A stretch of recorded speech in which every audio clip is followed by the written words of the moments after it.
Barrack 7 में जीवन और मृत्यु के जटिल सवालों के बाद हवा में एक गहरी उदासी छा गई थी।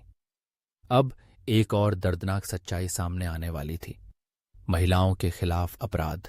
शंतिबाई, एक शांत और आरक्षित महिला, ने अपनी कहानी शुरू की। उन्होंने मुझे चुप रहने के लिए कहा। उसने धीमी कांपती आवाज में कहा कि कोई मुझ पर विश्वास नहीं करेगा। शंतिबाई की कहानी उसके नियोक्ता द्वारा किए गए हमले की थी। एक शक्तिशाली आदमी जिसने उसे चुप कराने के लिए अपने प्रभाव का इस्तेमाल किया था।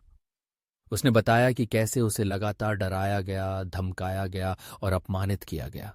उन्होंने मुझे छुआ, उसने कहा। उसकी आवाज टूट गई, ऐसे तरीके से जो मुझे गंदा और शक्तिहीन महसूस कराता था। उन्होंने मेरी गरिमा छीन ली। उसने बताया कि कैसे उसने पुलिस से शिकायत करने की कोशिश की, लेकिन उसे बताया गया कि उसके पास कोई सबूत नहीं है। उसने बताया कि कैसे उसे अपने परिवार और समुदाय द्वारा अकेला छोड़ दिया गया था, जो शर्म और बदनामी से डरे हुए थे। वे कहते हैं कि महिलाएं सुरक्षित हैं, उसने कड़वाहट से कहा, लेकिन वे झूठ बोलते हैं। वे नहीं जानते कि हर दिन कितनी महिलाएं डर में जीती हैं। शंतिबाई की कहानी ने समान अनुभवों की बाढ़ खोल दी।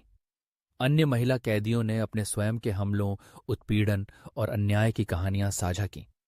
उन्होंने बताया कि कैसे कानून अक्सर उन्हें विफल कर देता है और कैसे समाज उन्हें चुप रहने के लिए मजबूर करता है।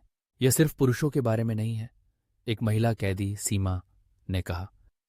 यह उस प्रणाली के बारे में है जो उन्हें ऐसा करने की अनुमति देती है। ये उन लोगों के बारे में है जो देखते हैं और कुछ नहीं करते हैं। चर्चा धारा 354 पर केंद्रित थी और यह कैसे अपर्याप्त थी।